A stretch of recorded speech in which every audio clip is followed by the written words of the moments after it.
কর্মসংস্থান থেকে নাইট বাস প্রতিশ্রুতির ঝাঁপি খুললেন বিজেপি প্রার্থী।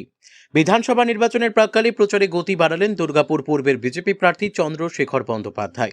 মঙ্গলবার 18 নম্বর ওয়ার্ডের ট্রাঙ্ক রোড এলাকায় জনসংযোগে নেমে তিনি সাধারণ মানুষের সঙ্গে কথা বলেন এবং দাবি করেন প্রচারে উল্লেখযোগ্য সাড়া মিলছে। তার কথায় মানুষ চাইছে পরিবর্তন। 2011 সালের মতো অবাধ ও নিরপেক্ষ ভোট হলে ফল ভিন্ন হবে। এবারের লড়াই বিজেপি বনাম তৃণমূল নয়, মমতা বনাম জনতা। প্রচারে তিনি একাধিক উন্নয়নমূলক প্রতিশ্রুতির কথাও তুলে ধরেন।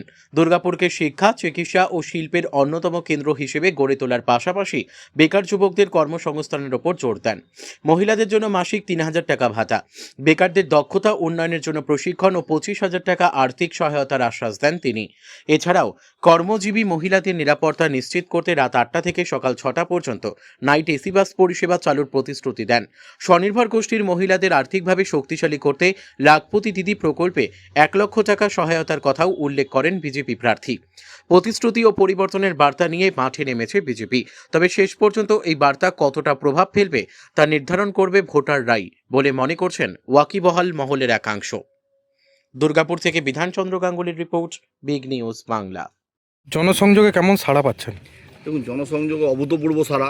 আমি সকাল 8টায় আমলাজোড়া অঞ্চলের নতুন গ্রাম, আমলাজোড়া অঞ্চলের হচ্ছে মানিকাড়া গ্রাম, আমলাজোড়া অঞ্চলের হচ্ছে নপাড়া, 3টে গ্রাম।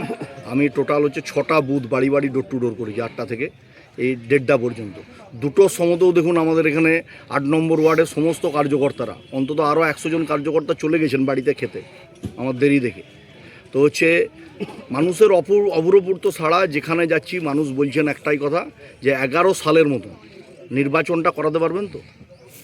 2011 সালের মতন যদি নির্বাচন হয় এবং নির্বাচনে গিয়ে মানুষ যদি ভোট দিতে পারে, তো এবার তৃণমূলের চাটাই পাতার লোক থাকবে না। কতটা আশাবাদী? আমি তো জ্যোতিষী নই, আমি মানুষের উপর ছাড়লাম।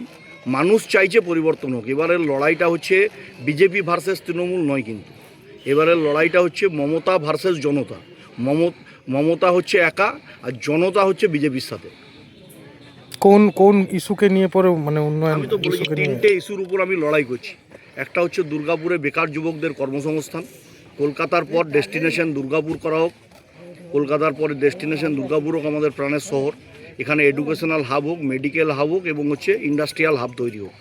এখানে মহিলাদের সশক্তিকরণ প্রয়োজন।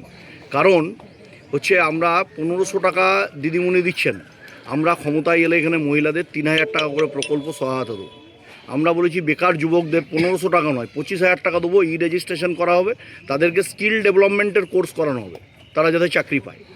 আমরা ইন্ডাস্ট্রিয়াল করিডোর হলে এখানে বেকার যুবকদের কর্মসংস্থানের দিশা পাবে। এখানে মহিলাদের মুখ্যমন্ত্রী বলছেন রাত্রি 8টার পর বাড়ি থেকে বেরোবেন না।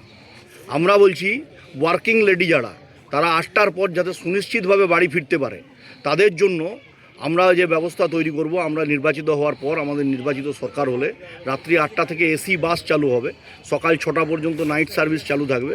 ওয়ার্কিং লেডিরা নিরাপত্তার সাথে বাড়িতে যে ফিরতে পারবে, এই ব্যবস্থা আমরা সুনিশ্চিত করব। এবং আমাদের 20 জন সেলফ হেল্প গ্রুপের মহিলাদের দিয়ে আমাদের প্রাক্তন মুখ্যমন্ত্রী মধ্যপ্রদেশের শিবরাজ সিং চৌহান মামাজি, উনি ওখানে এটা ইমপ্লিমেন্টেশন করে সমর্থ হয়েছেন। 1 লাখ টাকা করে মহিলাদের দিয়ে লাখপতি দিদি তৈরি করা হয়েছে। আমরা এ রাজ্যে ক্ষমতায় আসার পর প্রথম যে কাজটা করা হবে, 20 জন সেলফ হেল্প গ্রুপ এসএইচজির মহিলাদের দিয়ে 1 লক্ষ টাকা করে সাপোর্ট দিয়ে তাদেরকে লাখপতি দিদি স্কিমে নিয়ে এসে তাদের হচ্ছে যাতে বিজনেসে নিজেরা ডেভেলপ করতে পারেন, মহিলারা সশক্তিকরণ হতে পারে, মহিলারা স্বাবলম্বী হতে পারেন। সেই স্বাবলম্বী মহিলাদের নিয়ে আমরা আগামী দিন একটা হচ্ছে ইকোসিস্টেম এমন জেনারেট করা হবে, যেখান থেকে অর্থনৈতিক স্থিতাবস্থা, অর্থনৈতিক স্বাবলম্বতা, অর্থনৈতিক নির্ভরতা মহিলারা নিজেরা পাবে।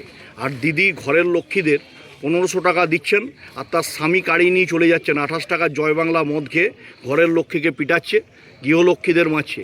আগে দিদিমণিকে উচিত মদের দোকান বন্ধ করা। পাড়ায় পাড়ায় মদের ঠেকে তৈরি করেছে মমতা বন্দ্যোপাধ্যায়, এই পাড়ায় পাড়ায় মদের ঠেক বন্ধ করতে হবে।